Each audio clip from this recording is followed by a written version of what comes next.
حضرت حسان بن ثابت رضی اللہ تعالی عنہ کہتے ہیں کہ میں رہنے والا تو مدینے کا تھا، لیکن ایک بار میں مکے میں گیا تو میں نے دیکھا کہ کھجور کی رسی میں ایک کالے رنگ کے شخص کو لوگوں نے پرویا ہوا ہے اور مکے کی گلیوں میں گھسیٹ رہے۔ تو میں نے پوچھا کہ یہ شخص کون ہے؟ تو لوگوں نے کہا اس کا نام بلال ہے۔ تو میں نے کہا کس جرم کی سزا اسے دے رہے ہو؟ تو انہوں نے کہا کہ یہ ایک نئے دین میں داخل ہوا ہے اور ہم اس کو منحرف کرنا چاہتے ہیں۔ کہتے ہیں میں نے دیکھا کہ وہ جوں جوں گھسیٹتے اس کی زبان پر احد احد کی صدا تیز ہوتی چلی جا رہی تھی۔ زخم پہ زخم کھا کے جی، خون جگر کے گھونٹ پی، آہ نہ کر لبوں کو سی، یہ عشق ہے دل لگی نہیں۔ یہ چند لمحوں کے لیے دل بہلانے کی کہانی نہیں ہے کہ جس محبت میں سختی آئی تو راستہ بدل لیا۔ یہ ان راستوں کا ان لوگوں نے اہتمام کیا تھا اور ان راستوں کے مسافر بنے تھے کہ راستے میں پہاڑ بھی ہوں تو یہ چیر کے آگے گزر جائیں۔ بلال حبشی کو ان کا ظالم آقا مارتا ہے، کبھی ان کے ہاتھوں میں میخیں ٹھونکتا ہے، کبھی زبان پہ تپتے ہوئے کوئلے رکھتا ہے، کبھی رسی پاؤں میں ڈال کر کے اوباش لڑکوں کے ہاتھوں میں دیتا ہے کہ اس کو گھسیٹے، کبھی کچھ، لیکن بلال ہیں کہ آگے سے مسکرا رہے ہیں، آہد آہد کا نغمہ پکار رہے ہیں۔ کسی نے رک کے کہا بلال یہ عجیب تماشا ہے، وہ تمہیں مار رہے ہیں اور تم آگے سے آہد آہد پکار رہے ہو۔ تو حضرت بلال بولے تم جاؤ نا بازار میں مٹی کا پیالہ خریدنے کے لیے تو اس کو بھی ٹھونک ٹھونک کے دیکھتے ہو، اس کی آواز تو ٹھیک ہے، کہیں کچا تو نہیں ہے۔ کہا تم تو مٹی کا پیالہ بھی خریدو تو ٹھونک بجا کے دیکھو، یہ کہیں کچا تو نہیں ہے، اس کی آواز تو ٹھیک ہے۔ کہا میرا مالک بلال کو خرید رہا ہے، دیکھ رہا ہے بلال کچا تو نہیں ہے، اس کی آواز تو ٹھیک ہے۔ میں کہتا ہوں مالک خرید لے بلال کو، کھال ادھر بھی جائے گی، حق حق کی صدا ختم نہیں ہوگی۔ محبت کی یہ البیلی اور انوکھی داستانیں اہل ایمان رقم کی ہیں۔ اگر اس عنوان سے بات کی جائے تو یہ تاریخ کا ایک ایسا باب ہے۔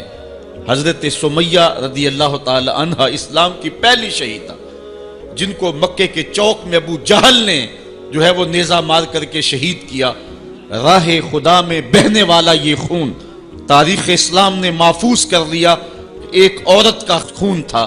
اور پھر حضرت عمار ابن یاسر کے والد حضرت یاسر کو بھی شہید کیا گیا، دونوں ماں باپ شہید ہو گئے اور بیٹا پھر بھی ڈٹا ہوا ہے۔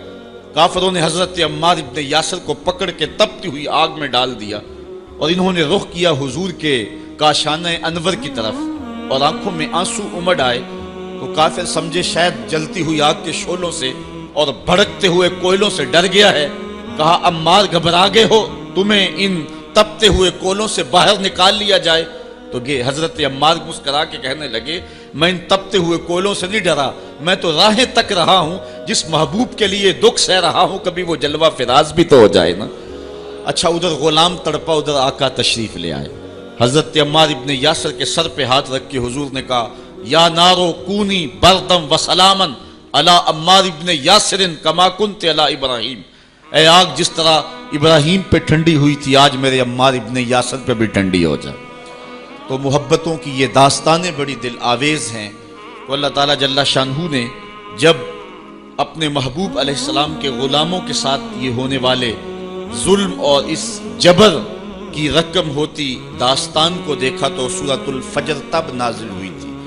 ایک طرف اہل ایمان کو تسلی دی کہ اگر تمہیں دکھوں میں مبتلا کیا گیا ہے تو کوئی نہیں، تم سے قبل بھی جو لوگ اس راستے کے مسافر ہوئے ہیں ان کو بھی انہی راہوں سے گزرنا پڑا ہے اور وہ بھی عظیمت کی یہ داستان رقم کرتے ہوئے آئے ہیں۔ انہوں نے بھی جو ہے وہ سولیوں پہ اور فصیلے دار پہ اپنے سروں کا چراغاں انہوں نے بھی کیا ہے اور راہ حق میں ہر دکھ اور ہر تکلیف انہوں نے سہی ہے، حتیٰ کہ زنجیروں نے ان کی ہڈیوں تک جو ہے وہ نشان چھوڑے، لیکن پھر بھی وہ راہ حق سے منحرف نہیں ہوئے۔ ایک تو ان کو تسلی تھی اور دوسری طرف قریش کو یہ بتلانا مقصود تھا کہ تم سے قبل بھی بڑے سرکش، بڑے نمرود، حامان، شداد اور بڑے ظالم اور جابر ہوئے ہیں، لیکن آج تم دیکھو کہ ان کا نشان بھی باقی نہیں رہا۔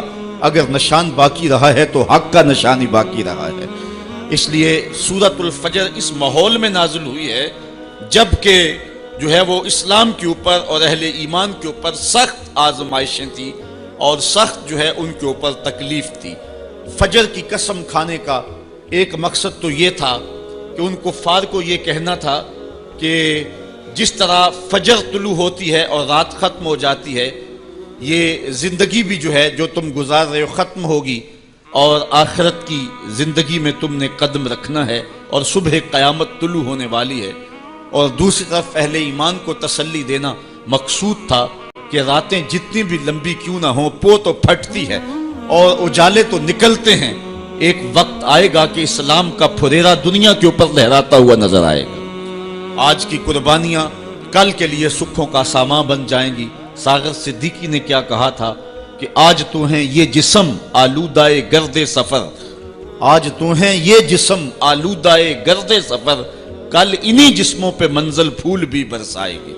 آج مکے میں ستم ہیں، کل مکے والے ہاتھ باندھ کے کھڑے ہوں گے، تو وہ لمحے بھی آنے والے ہیں۔ تو فرمایا قسم ہے صبح کی والفجر، قسم ہے صبح کی، ولیال عشر، اور 10 راتوں کی۔ 10 راتوں سے مراد کیا ہے؟ یہ ذوالحج کی 10 راتیں ہیں، جو سال کی جو ہے وہ تمام راتوں سے یہ عشرہ جو ہے وہ افضل ترین عشرہ ہے۔ دوسرا قول ہے کہ یہ رمضان کے آخری عشرے کی راتیں ہیں۔ تیسرا قول یہ ہے کہ یہ محرم کی پہلی 10 راتیں۔ یہ 3 اقوال مفسرین نے بیان کیے ہیں۔ والشفع والوتر، اور قسم ہے جفت کی اور قسم ہے طاق کی۔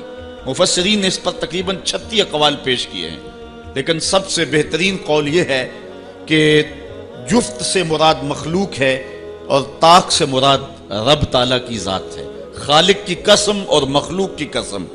واللیل اذا یسر، اور رات کی قسم جب وہ پیٹ پھیر کے چل دے۔ یہ قسمیں 5 فرمائیں، اور اس کے بعد فرمایا حل فی ذالک قسم الذی حجر، کیوں اس میں عقل مند کے لیے قسم ہوئی؟ یعنی یہ 5 چیزیں عقل مند کے لیے بطور قسم کافی ہیں، اور جو عاقل نہیں ہے اس کے لیے سارے زمانے کی بھی قسم اٹھا لی جائے تو اس کے لیے وہ بھی ناکافی ہے۔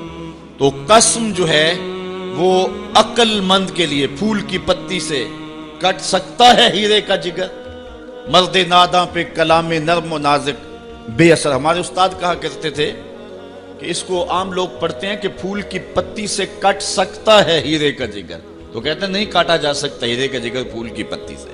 یہ استفہام انکاری ہے۔ پھول کی پتی سے کٹ سکتا ہے ہیرے کا جگر، یعنی یہ ممکن ہے کہ ہیرے کے کلیجے کو پھول کی نرم نازک پتی سے کاٹ لیا جائے؟ تو جس طرح پھول کی پتی سے ہیرے کا کلیجہ نہیں کاٹا جا سکتا، اس طرح کلام نرم و نازک جو ہے وہ کسی ناداں شخص پہ اثر نہیں کر سکتا۔ تو اللہ تعالیٰ فرماتا ہے کہ یہ جو قسمیں ہیں یہ عقل مند لوگوں کے لیے جو ہیں وہ نافع ہیں، اور جو بے وقوف ہیں، جو حماقت کے مارے ہوئے ہیں، ان کے لیے اس میں کوئی فائدہ نہیں۔ اسی لیے کہا گیا یضل بہ کثیرا ویہدی بہ کثیرا۔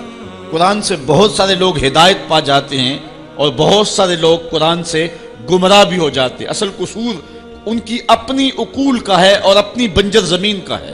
12 کے در تبش خلاف نیست، در باغ لالا رویت و در بوم خار و خس۔ یہ بارش برس رہی ہے، سعدی کہتے ہیں کہ تباہ میں مخالفت نہیں رکھتی، لیکن یہی بارش جب گندگی کے ڈھیر پہ ہوتی ہے تو بدبو پھیلتی ہے، تعفن پھیلتا ہے، اور یہی بارش جب باغ میں ہوتی ہے تو باغ کے اندر پھول کھلتے ہیں، گل لالا مہکتا ہے، یاسین اور نسترن کی بہار آ جاتی ہے۔ تو بارش وہی ہے، کہیں گندگی اور بدبو پھیل رہی ہے اور کہیں پھول چٹخ رہے ہیں اور کلیاں مہک رہی ہیں۔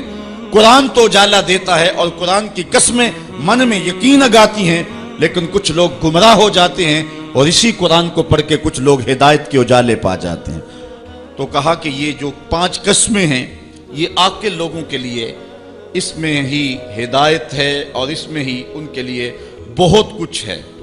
جس طرح فجر کے بعد حشرات الارض بلوں سے باہر نکلتے ہیں اور سوئے ہوئے انسان پھر دوبارہ جاگ پڑتے ہیں، زندگی میں ایک دم پھر ایک لرزش پیدا ہوتی ہے اور حیات نو کے آثار پیدا ہوتے ہیں، اس طرح مرنے کے بعد پھر لوگ دوبارہ اٹھائے جائیں گے۔ کافر کہتے تھے کہ ہم یہ بات نہیں تسلیم کرتے کہ بندہ مرنے کے بعد اٹھایا جائے گا۔ سورہ یاسین اٹھائیے، وہ کہتے ہیں کہ جب ہماری ہڈیاں ہو جائیں گی اور ہڈیاں زمین کے اندر گل سڑ کے مل جائیں گی تو پھر ان مردہ ہڈیوں کو کون اٹھائے گا؟